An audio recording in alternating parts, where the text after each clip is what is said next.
Welcome back to the Christmas edition of the WHDT World News. Bill Federer returns. We're talking about his best-selling book, There Really Is a Santa Claus, in this conclusion to our two-part interview. Bill, I want to get into the symbology of Christmas. We were just talking about the Christmas tree, the origins of the Christmas tree, but what about some of the other symbols that we know? The wreath, for example. Tell us about that. Well, the Dutch in New Amsterdam would decorate their doors very elaborately, and then they would visit house to house. Today, it's Halloween that families go from house to house. Well, they didn't have Halloween. It was Christmas. That was the day that neighbors would get and go from house to house and visit each other. And so it was the big day of the year. Also in New York. Is that where the origins of caroling comes in? Yes. Also in New York, Washington Irving. He was the U.S. Minister to Spain.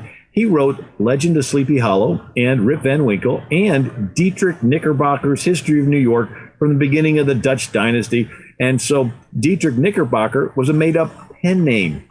And it became such a popular book that New Yorkers adopted Knickerbocker, and that's where we get the basketball team, the New York Knicks. But in his book, Washington Irving described St. Nicholas visiting once a year, riding in his wagon over the treetops, drawing forth magnificent presents, dropping them down the chimneys of his favorites.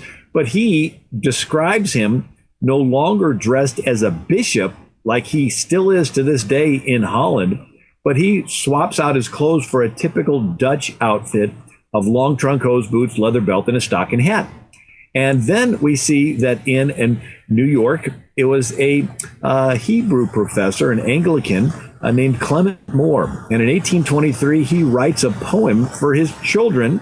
And so this is all in New York, and it's called A Visit from St. Nicholas. And we all know the lines. 'Twas the night before Christmas, and all through the house, not a creature was stirring, not even a mouse. The stockings were hung by the chimney with care in hopes that St. Nicholas would soon be there.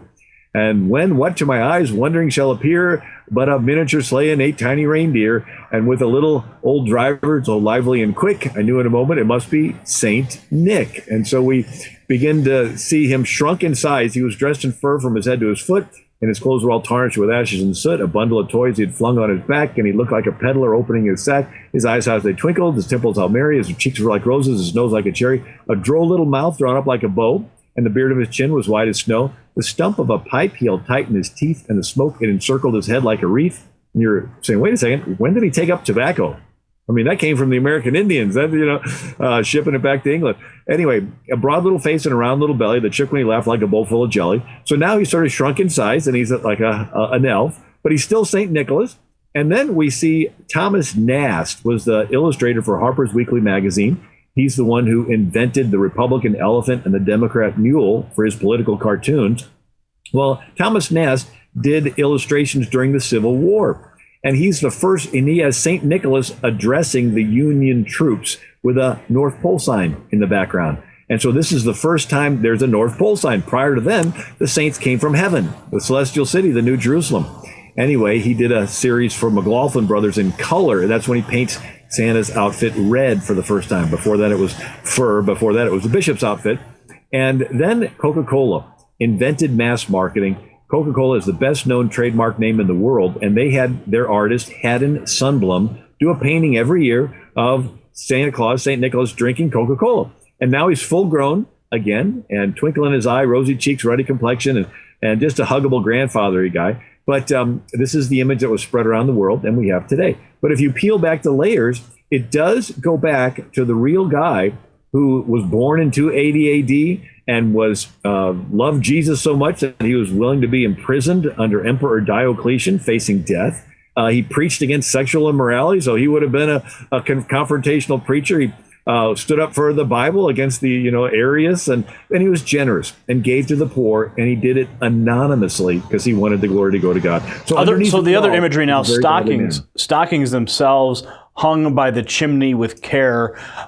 Families do it across the world. Where does a stocking come in? Why is it hung above the chimney?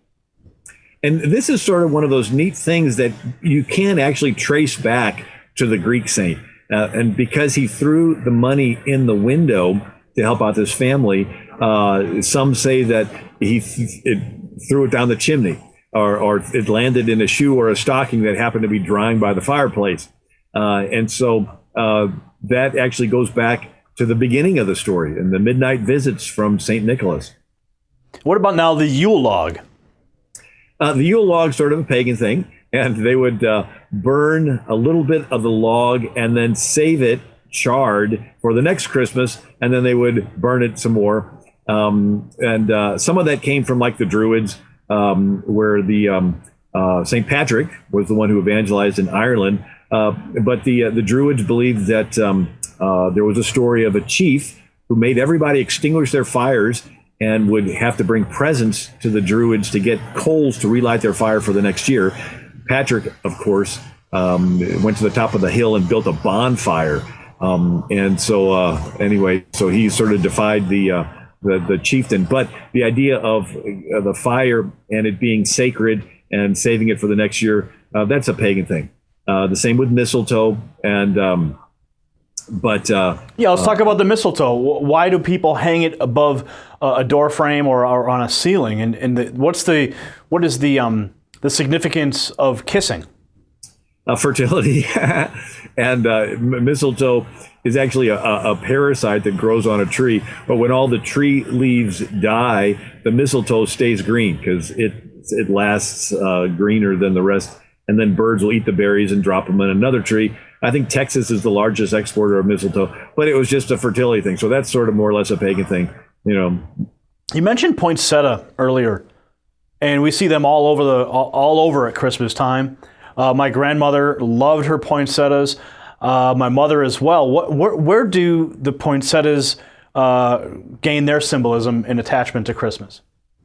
Well, the Mexicans. It was when obviously Cortez conquered Mexico City, and then the whole country converts to Christianity. And there's the story of Our Lady of Guadalupe, and it's the largest mass conversion in world history. But the Mexicans had the story of two little children, orphans, and they were going to church on Christmas Eve, and they didn't have any present to bring to the Christ child, and so they knelt and prayed, and out of the ground came this plant with red leaves, and so they called it the flower of the holy night, and that's the Mexican tradition.